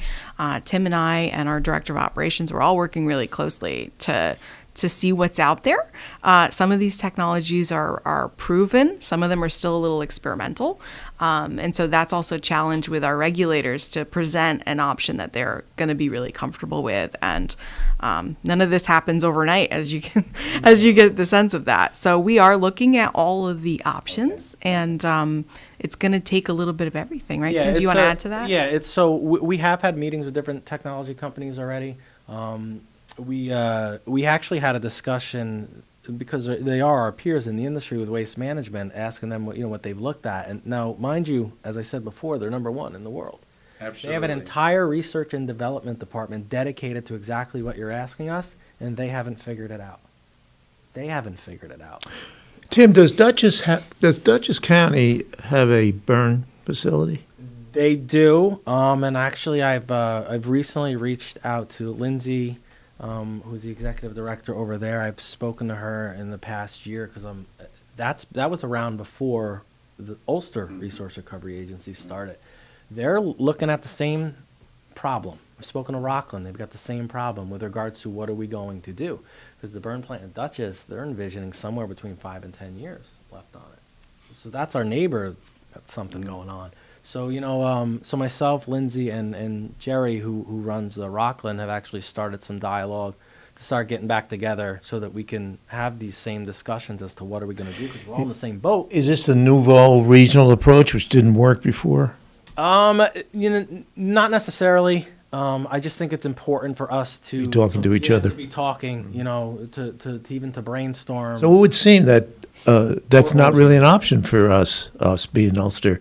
If they're already approaching serious capacity issues, and they probably don't want a lot of garbage coming across the river to them, do they? No. Dutchess, we've spoken to them in the past, and actually the initial problem with us going to Dutchess really is the money. It's more expensive. Usually the closer you are to a disposal facility, the more expensive it is for disposal. So even if you put in the trucking and the rest of it that you now pay? Yeah. Wow. So we've even had, over my years, I've had, you talk about different administrations coming through and different board members. It seems like there's always one that'll bring up Taylor down in Orange County. And it's like, they bid on our stuff before, and it's like $80 a ton for disposal. And at the time, when this first came up, we were paying like, $39 for transportation and disposal. Wow. So it wasn't going to work. We got about 10 minutes. Let's talk about the composting situation. I find it a kind of a paradox in a sense that there isn't an environmentalist in the world that I've ever heard of that isn't in favor of composting. I mean, it just makes sense with the food waste and things like that. You reduce, blah, blah, blah, blah. And yet, when you go to a major increase in your composting, I think you went from whatever factor, which sounds like you're going in the right direction. You're composting a lot more stuff, and you're selling it. You're making you're generating revenue for your operation, which you always need.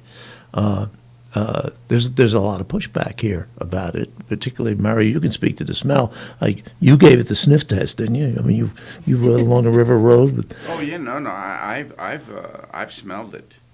I've smelled it crossing the bridge on occasion. I actually live in Red Hook, and so I cross the bridge back and forth every single day.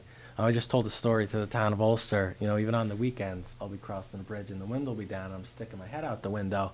And, my kids are like, "What are you doing?" I'm working. Don't worry about it. Yeah, I'm sniffing because so when you tell us that you smell it, we want to know when. We don't want to know, so what was going on, how, where. We right now we're getting frustrated on our side because we're hearing that there's all these complaints recently, which is strange for us because our food waste those first 4 months is down 60% from the prior year.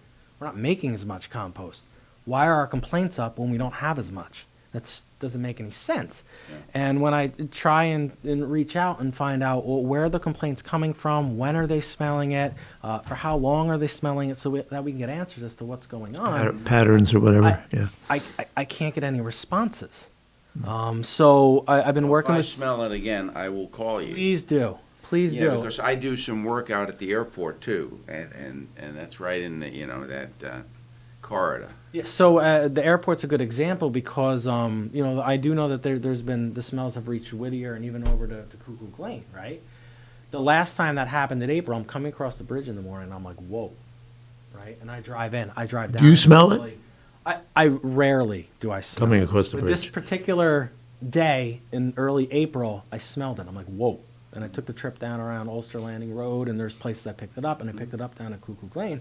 And I drive into the facility, and I go see our ops guy, and I talk to him, and he goes, yeah, our stacker's down, which is one of the big pieces of equipment that we had bought to mitigate odors. Mind you, all this mitigation of odors that we were trying to do was all done in coordination with our permits and with the DEC's approval. So the purchase of the equipment, the concrete work that we did down there, the huge amount of concrete padding we put down because it used to just be mud.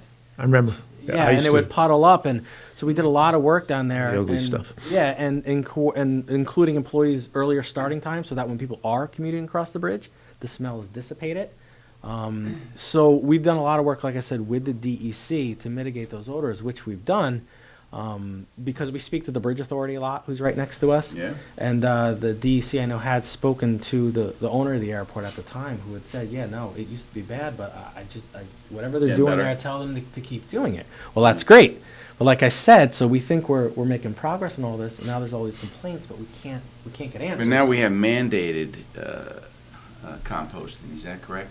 So how do I compost if I'm with Waste Management's picking up my stuff? So Are they there's gonna give me a two pieces composting- there. So for the Food Waste Prevention and Recovery Act only applies to large food waste generators. So that's going to impact large restaurants, grocery stores, hospitals, schools. If you produce a certain amount of food waste, then that's going to apply to you. But that doesn't mean that residents can't participate in composting. There are a lot of options. You can do home composting in your backyard, which with learning a couple tips and tricks, it's actually quite easy to compost at home. Or you can participate in a drop-off program where just like you would bring your recyclables maybe to your town transfer station. A lot of town transfer stations now are adding that service where people can bring their food scraps somewhere and let someone else do the composting for you. Or there's even, in select areas in the county where certain companies will come and pick up your food scraps at the curb, just like they would pick up your trash or recycling. But that's a limited service. There's only, one company, I think, that's doing that right now. So we hope to see that expand. And just to kind of add to some things that Tim was talking about, we really want to be good neighbors and we want to be perceived as a community asset for our composting program. So anyone who has questions or concerns or they're not sure about what's going on, we invite you to give us a call, come in for an educational tour, come see for yourself how we're trying to increase recycling, and we have a wonderful process, a wonderful model program at UCRA. People come from all over the state to learn from us how to compost correctly. We had a group from Connecticut just last week. We had groups from China who came, and DEC said you should go visit the China came over UCRA, here? yes, to visit our program because it's a wonderful community asset.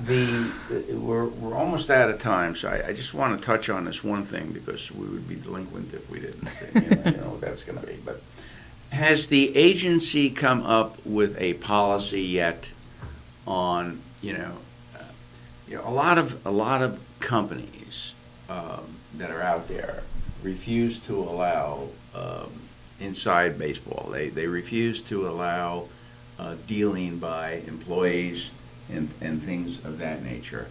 But you guys didn't seem to have an issue with that, and that's of course you're getting all the headlines. You're getting nothing but bad publicity when in fact 99% A lot of of what bad you guys publicity do and false reporting, but and the thing is, I mean, we can't live without you, and I applaud everything that you're doing. But I have to tell you, as a cynical son of a gun, I have problems with anybody that's working for you also being one of your customers. Because there's just too many places where that can go awry. So are you coming up with a policy, or are you going to do anything to, to get the public to be a little more comfortable with what you guys are I'll doing? try to be as quick as Yeah, possible. what happened with that? Well, basically. I can go back to 2007 with regards to employees being customers and all that. Because in 2006, the Public Authorities Act came out. And so because of what happened at the Bridge Authority, you couldn't extend credit to board members or employees, right? We actually had employees that had charge accounts when I came in. I'm like, that's got to stop. Our attorney at the time, Steve Wing, who you guys might remember, I had the discussion with him about employees using the facility at all because I had the same sentiment that you had, right? They shouldn't be doing it. And he explained it to me. He's like, well, I mean, we can't stop people utilizing this facility because where else are they going to go? Think about ShopRite. Can the cashier not buy their groceries from ShopRite? Is that wrong? I'm like, okay. So, and he gave me a legal opinion. He wrote it all out, and that's where we are. The composting thing is interesting to me, and yes, we are. The governance committee is doing what they're supposed to be doing. We had a meeting and they had a discussion. They don't make policy. The committees. That's where you discuss things in a public forum, right? So that the public can hear how you got to your decision. The board ultimately is going to make that decision. So that's why there wasn't a decision at our governance committee meeting, because that's not what the governance committee is supposed to do. Is there a recommendation? The recommendation we hit on all kinds of things because we didn't want to just deal with just the one topic. There's other situations we had to deal with, so that we're drafting a policy. I'm in the middle of actually drafting that policy to bring to the full board to make a decision. But back to the employees using. For me, I find it interesting that we only concentrate on the compost side of things, right? Less than 1% of our budget. When there's also we had employees with dump businesses as well. It's like we got to look at the garbage side as well. There's still risk there. Whenever employees who are running dump operations? Yes. But that got completely ignored. That's still in effect? Yeah, yeah. Well, we know, listen, we know the politics. Correct. Okay? We know what's going on. We know there's a lot of publicity to be had, and you guys, everybody, some of these politicians always have to have a foil. In this particular case, you were easy, you were the low-hanging fruit. Absolutely. And we completely understand that. All we're suggesting here is that... Got about a minute, Mario. Yeah, that there be, something concrete where everybody's playing by the same rules. Yeah. When you have something like you were saying, a situation like that where the risk is higher of something going awry, you have stronger controls in place. You can't eliminate risk, but you need to lower it to the furthest extent possible. Those steps we are indeed taking to make sure that happens. Yeah, because what happens is any negative publicity affects other programs. Correct. Absolutely. And you don't want that. Okay, so anyway, we want to Thank you for going. 2 hours goes quick, doesn't it? It does go quick, but it was very informative and very interesting. Thank you both. Thank you so much for having us on the show. And we're at 336-0600 at UCRA. If anyone has any other questions, please feel free to contact us. We'll have you back. Sounds good. All right, everybody have a good weekend.